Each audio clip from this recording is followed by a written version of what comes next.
Good morning student. आज हम सभी कबीर की साखियाँ पाठ का रिवीजन करने जा रहे हैं। इसकी थर्ड, फोर्थ और फिफ्थ साखी का रिवीजन करेंगे आज।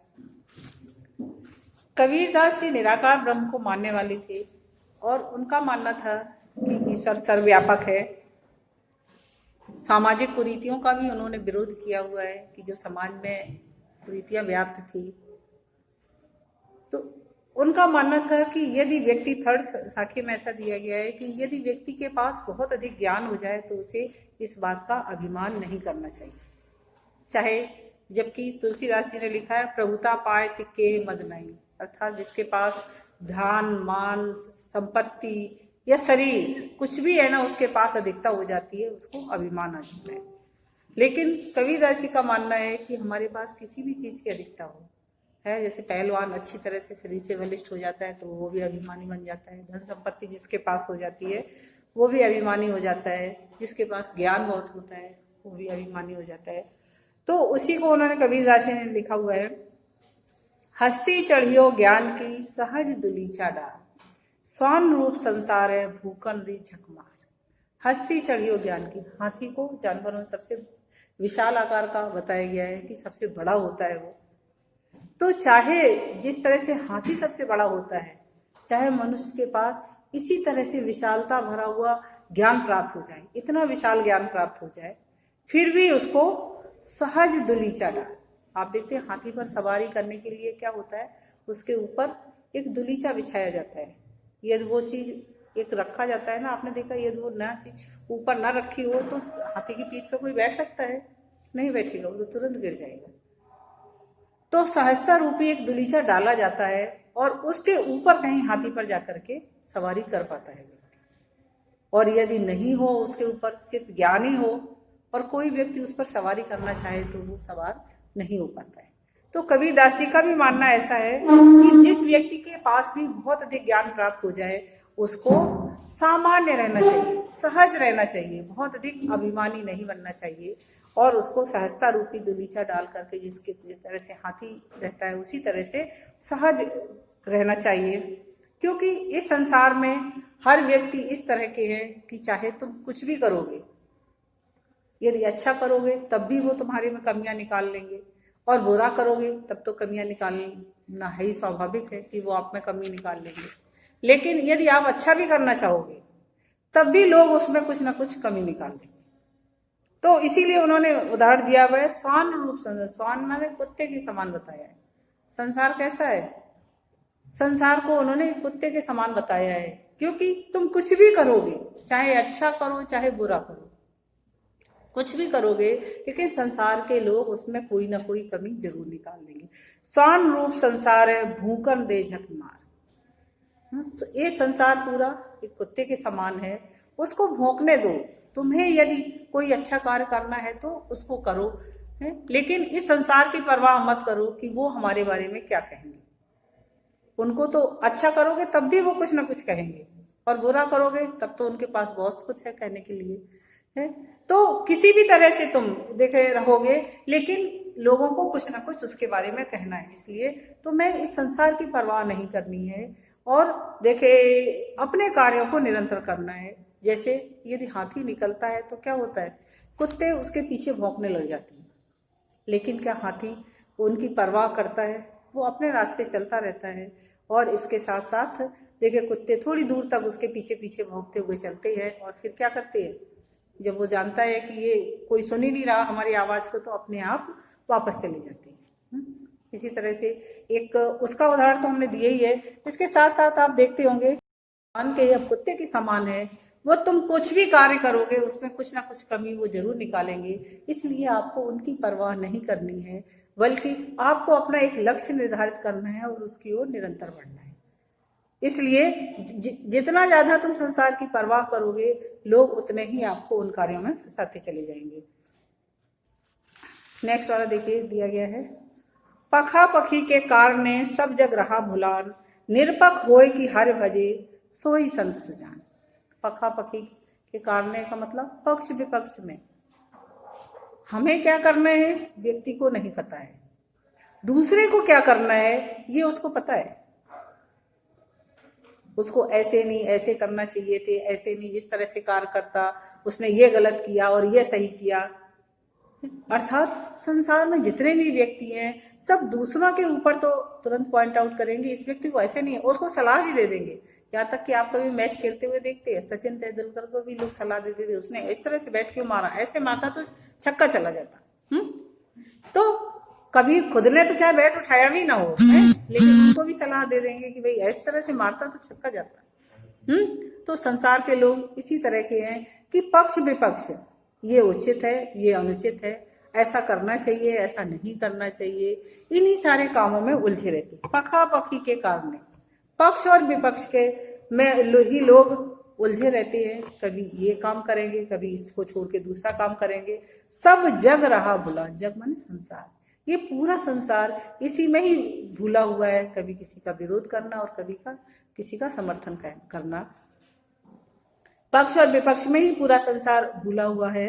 निरपक्ष होए कि हरि भजे सोई संत सुजान। कबीरदास जी कहना चाहती है कि जो निष्पक्ष होकर के ईश्वर का भजन करता है, ईश्वर सबके लिए है, चाहे हिंदू मुस्लिम सिख ईसाई सबके लिए है, तो जो निष्पक्ष होकर के ईश्वर का भजन करता है वही सच्चा संत होता है। कोई उस ईश्वर का भजन करने के लिए अनेक तरह के कपड़े धारण करेगा, कोई मंदिर में पूजा करेगा, कोई व्रत करेगा, कोई उपवास करेगा, कोई रत जगा करेगा, अनेक तरह से लोग है ना उनको देखे ईश्वर को देखे मनाने की कोशिश करती। लेकिन कबीरदास जी का मानना है कि निष्पक्ष होकर के हमें करना क्या है। लोग यदि हम ऐसे करेंगे तो लोग हमें बहुत बड़ा पुजारी समझेंगे या बहुत बड़ा भक्त समझेंगे, है ये ना सोच करके जो सच्चे हृदय से ईश्वर का देखे चिंतन करता है वही सच्चा संत होता है। निरपक्ष होए कि हरि भजे सोई संत सुजान। निष्पक्ष होकर के देखे जो ईश्वर का स्मरण करता है वही वास्तविक ज्ञानी होता है या वही सच्चा संत कहलाता है। नेक्स्ट देखिए आगे कबीरदास जी ने जैसे देखे सारी देखे उसमें जातियों में, धर्मों में, हिंदू मुस्लिम सिख ईसाई सबको एक ही मानना है और वो दिखावे में विश्वास नहीं करते थे। धार्मिक कट्टरता उनके अंदर नहीं थी कि हमें इस धर्म को मानना है, उस धर्म को नहीं मानना है, हमारे ईश्वर बड़े हैं उनके ईश्वर नहीं है, ये इन सब चीज़ों में उनका विश्वास नहीं था। इसलिए वो सबको एक जैसा ही मानते थे। 6 वाले जो साखी दी गई उसमें उन्होंने वर्णन किया है। 5th वाली देखिए, 5th साखी में किया है, हिंदू मुआ राम का है, मुसलमान खुदा है। हिंदू राम राम कहते हुए मर जाता है पर उसको राम की प्राप्ति होती है? नहीं हो पाती है, क्योंकि वो यही समझता रहता है कि उसका धर्म सबसे अधिक श्रेष्ठ है और वो जो खुद कर रहा है वो सबसे अच्छा है। इसलिए हिंदू राम राम कहते हुए मर जाता है, मुसलमान खुदा है, और मुसलमान अल्लाह को पुकारते पुकारते मर जाती है। ना हिंदुओं को राम मिलते हैं और ना मुसलमानों को अल्लाह मिलते हैं। कहे कबीर सो जीविता जो दुई के निकट न जाए। कबीरदास जी कहते हैं कि वही व्यक्ति जीवित रहता है, जैसा अच्छी तरह जीवन व्यतीत कर पाता है जो दोनों के ही पास नहीं जाता है, न तो मंदिर में जाए न वो मस्जिद में जाए, अर्थात ना किसी के साथ अपने धर्म विशेष को लेकर के वो कोई किसी तरह का कोई पक्षपात नहीं करता है। वही व्यक्ति अपना जीवन अच्छी तरह प्राप्त करता है या अपने जीवन को सार्थक बना पाता है और वही सच्चा ज्ञानी कहा जाता है जो दोनों को समान रूप से समझता है। इसमें कुछ देखिए क्वेश्चन आंसर दिए गए हैं। 3rd साखी में देखिए, हस्ती चढ़ी हो ज्ञान की सहज दुलीचा डार, स्वान रूप संसार है भूकर दे जगमार। फर्स्ट क्वेश्चन इसमें देखिए, ज्ञान की उपमा किससे दी गई है और संसार को किसके समान बताया गया है? हाँ करम संसार को कुत्ते के समान बताया गया है, ज्ञान को हाथी के समान। ज्ञान की उपमा हाथी से दी गई है और संसार को कुत्ते के समान बताया गया है।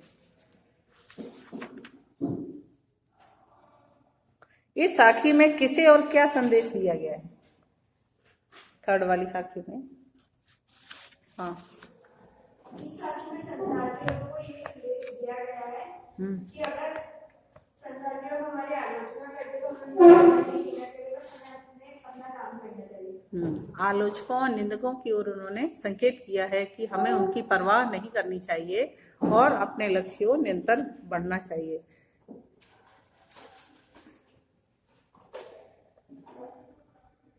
सहज शब्द का क्या आशय है?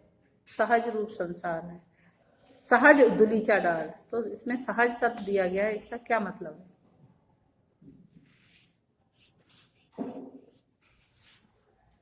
कौन बताएगा? अर्थात संसार की जितने भी भौतिक सुख साधन हैं उन सबको त्याग कर जो सच्चे मन से ईश्वर का स्मरण करता है वही सहजता रूपी दुलीचा डाल लेता है। सहज का मतलब है सब कुछ त्याग कर, जो संसार के जितने भी भौतिक सुख साधन हैं उनको त्याग कर जो ज्ञान प्राप्त करता है वही सच्चा ज्ञानी होता है। तो सहज का अर्थ है साधारणतया, स्वाभाविक रूप से। फोर्थ वाली जो साखी है, पखा पखी के कारणे सब जग रहा भुला, निरपक होय कि हर वजह सोई संत सुजान। सुजान का अर्थ होता है ज्ञानी, अच्छा ज्ञानवान व्यक्ति। पखा पखी का लोगों पर क्या असर रहता है? लोग भगवान को भूल रहे हैं। भगवान को भूल रहे, और कौन बताएगा? संसार की अच्छी बातों को जान नहीं पाते हैं और फिर ज्ञान की श्रद्धा होगी। और कौन बताएगा कोई? संसार के व्यक्ति पखा पखी माने पक्ष और विपक्ष, समर्थन और विरोध में ही लगे रहती है कि ये धर्म अच्छा, वो धर्म अच्छा, किसको क्या करना चाहिए, इस समर्थन और विरोध में ही लगे रहती है। और वो इसके कारण इस संसार को, ईश्वर को भूले हुए। तो उनका कहने का मतलब ये है कि सच्चा ज्ञानी वही व्यक्ति कहलाता है जो पक्ष और विपक्ष में नहीं पड़ता है। कौन सा धर्म कौन सा अच्छा है, कौन सा बुरा है, क्या करना चाहिए हमें, इन सब में नहीं पड़ता है, वही सच्चा ज्ञानी होता है। कर्मवीर यहाँ बैठो बीच में, यहाँ बैठो। नेक्स्ट क्वेश्चन दिया गया, संसार किसे भूल रहा है और क्यों? किसको भूल रहा है और क्यों भूल रहा है?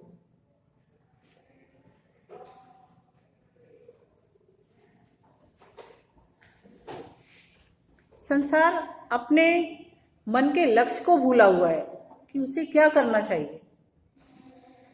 जो भी लक्ष्य है आपका उसको भूला हुआ है। और क्यों भूला हुआ है? क्योंकि इस संसार में आकर के वो पक्ष और विपक्ष, समर्थन और विरोध में लगा हुआ है। ये अच्छा है, वो बुरा है, या इसने ये अच्छा किया और ये बुरा किया, अर्थात ये करना अच्छा रहेगा, ये करना बुरा रहेगा। उस लक्ष्य के उसके कारण वो अपने लक्ष्य से भूला हुआ है कि उसे वास्तव में क्या करना चाहिए। जैसे कल शायद हमने बताया था कि ये देखिए इंसान के अंदर ईश्वर ने एक विशेष तरह की योग्यता दी है कि जिससे कि वो अन्य सबसे भिन्न होता है। आप देखते हैं कि सबकी शकल सूरत एक जैसी नहीं मिलती है, सबके स्वभाव एक जैसे नहीं होते हैं, सब में कुछ ना कुछ अपनी एक विशेषता होती है। लेकिन उस विशेषता को ईश्वर ने क्यों उस व्यक्ति में डाला? क्योंकि वो उस संसार में जाकर अपनी उस विशेषता को पहचाने कि ऐसा हमारे अंदर क्या है जो अन्य लोगों से भिन्न है, जो हमें अन्य सभी से अलग करता है, और उसके अनुसार वो कार्य करें। लेकिन हम सब क्या कहते हैं, दूसरे क्या कर रहे हैं उनके पीछे लगे रहते हैं और वही करना भी चाहते हैं दूसरे क्या कर रहे हैं, क्योंकि अपना मार्ग बनाना कठिन काम होता है, दूसरे के बने हुए मार्ग पर चलना सरल होता है। तो हम क्या सोचते हैं कि दूसरों ने जो बना रखा है हम उसी पे चलते रहें, क्योंकि जिसने बनाया हुआ था रास्ता और उसने अपने लक्ष्य प्राप्त कर लिया, हम सोचते हम भी यदि उस रास्ते पे चलेंगे तो हमें भी लक्ष्य प्राप्त हो जाएगा। लेकिन कभी कभी ऐसा नहीं होता है कि आप उसी के रास्ते पे चलो और वही लक्ष्य प्राप्त कर लो, ऐसा भी संभव नहीं है। महात्मा गांधी जी जिस रास्ते पे चले थे, क्या उस तरह का रह करके कोई राष्ट्रपिता बन सकता है? आज के समय में तो नहीं बन सकता है। तो जो बनाया हुआ रास्ता है, जरूरी नहीं कि हम उस पर चल करके ही आगे कुछ कर सके, हमें स्वयं अपना रास्ता बनाना पड़ेगा। तुम दूसरों के पद चिन्हों पर चलो, उससे अच्छा है कि खुद ऐसे पद चिन्ह छोड़ जाओ कि लोग उस पर चलने के लिए मजबूर हो जाए। तो इस तरह का कार्य करो, और वो खूबी हर व्यक्ति में है ना, ईश्वर ने दी हुई है, जो उसको अन्य सबसे अलग करती है, जो शायद किसी में भी नहीं दी हुई है। लेकिन अपने आप को पहचानो और मैं क्या कर सकता हूं उसको पहचान करके कार्य को करो। कहते ना हर व्यक्ति, कल ही हमने शायद बताया था कि व्यक्ति का देखे जो मनुष्य योनि है ना वो सबसे श्रेष्ठ योनि है। देव योनि, मनुष्य योनि और प्रेत योनि, शायद कल बताई थी मैंने, है सबसे श्रेष्ठ है। उसमें उसके अंदर देवता बनने के भी गुण है और अत्याचारी बनकर के प्रेत भी बनने के गुण है। अब हमें ये सोचना है कि हमें बनना क्या है। एक साधारण मनुष्य भी रह सकता है चाहे तो अपने कर्मों से। भगवान राम ने तो जिस तरह से और कृष्ण ने तो जैसे जन्म ही तो लिया था, जैसे मनुष्य साधारण मनुष्य जन्म लेता है, अपना जीवन व्यतीत करता है, अंत में मृत्यु हो जाती है। उन सबका जीवन भी इसी तरह का था, है। लेकिन फिर उन्हें हम भगवान क्यों मानने लगे? उनके श्रेष्ठ कर्मों के कारण, उन्होंने जो कर्म किए उसके कारण हम उनको भगवान मानने लगे। बाकी तो वो हर व्यक्ति जिस तरह से जन्म लेता है उनका भी जन्म हुआ, मृत्यु हुई, तो फिर वो भगवान कहाँ से हो गए? तो हमें यदि करना है तो हमें अपने ही अंदर के उन गुणों को पहचानना है जो हमें सबसे श्रेष्ठ बना सकती है, और हम चाहें तो वो सब कुछ कर सकते हैं। अभी आपने देखा कि कोरोना काल में कितने सारे व्यक्ति नए ऐसे आए जिन्होंने बहुत सारे सराहनीय कार्य किए। हम बहुत सारे हीरो को पहचानते थे और सोनू सूद करके है ना कोई जानता भी नहीं था कौन सा व्यक्ति था, है। और कितने सारे लोगों ने है ना, कितने सारे लोगों की उसने सहायता की। तो एक उसके अंदर वो क्वालिटी होगी ना, उसके अंदर वो चाहता होगा कि हमें कभी मौका मिले कि हाँ हम किसी की सहायता कर पाए, है। लेकिन साधारण जब सब कुछ चल रहा था तो इतना था ही नहीं संभव, है। लेकिन ऐसा उसको मिल गया और उसने उस काम को किया। तो जिस तरह से हमारे अंदर भी कुछ ना कुछ ऐसा है कि जो शायद दूसरों के पास नहीं है, तो हमें अपने आप को पहचानना है और पहचान करके दूसरों को साथ ना लग करके पक्ष विपक्ष में या किसी का समर्थन विरोध, ये अच्छा है वो बुरा है, उसमें न लग करके अपने आप को पहचानना है। कबीर ने सच्चा संत किसे कहा है? निरपक होय कि हर वजह सोई सत सुजान। सच्चा संत किसको कहा है? जो निष्पक्ष होकर के बैर भाव बुला करके ईश्वर का भजन करता है वही सच्चा संत होता है।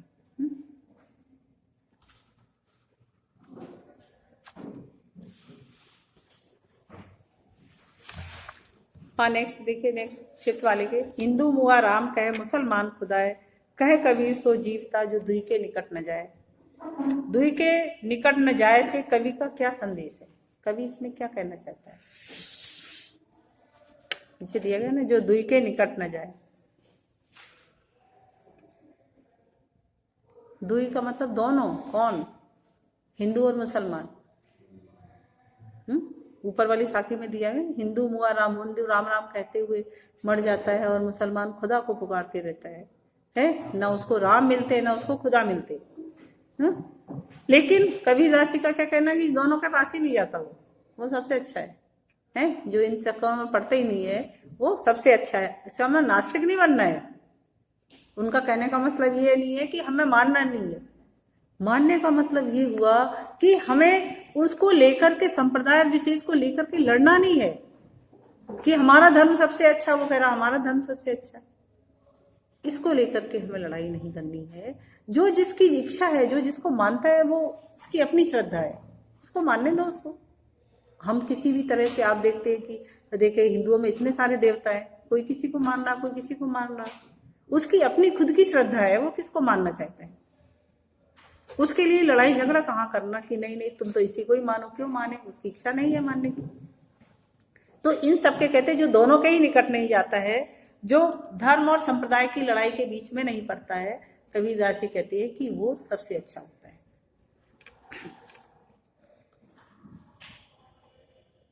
इस साखी में कबीर ने क्या भाव व्यक्त किया है?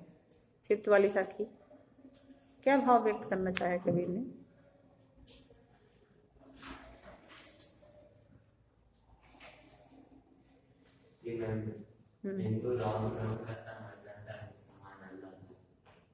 अज्ञान किया है, उन्होंने व्यक्त किया है कि लोग अज्ञानवश ये सारे कार्य करते रहते हैं। कोई किसी के बारे में कहता, कोई किसी के बारे में कहता, तो अज्ञानतावश वो सारे कार्य करते रहते हैं और जो उन्हें नहीं करना चाहिए था। जिनको करने से कोई भी फायदा नहीं है, उस अज्ञानता में, धार्मिक कट्टरता के चक्कर में अज्ञानतावश वो इन सभी कार्यों को करते रहते हैं, जिनका कोई अपना अस्तित्व नहीं होता है, और यही करते करते उनका जीवन निरर्थक बीत जाता है। कबीर के अनुसार जीवित कौन है? कह कबीर सो जीवता जो दुई के निकट न जाए। कबीरदास जी के अनुसार जीवित वही है जो धार्मिक कट्टरता के चक्कर में नहीं पड़ता है, वही व्यक्ति जीवित है।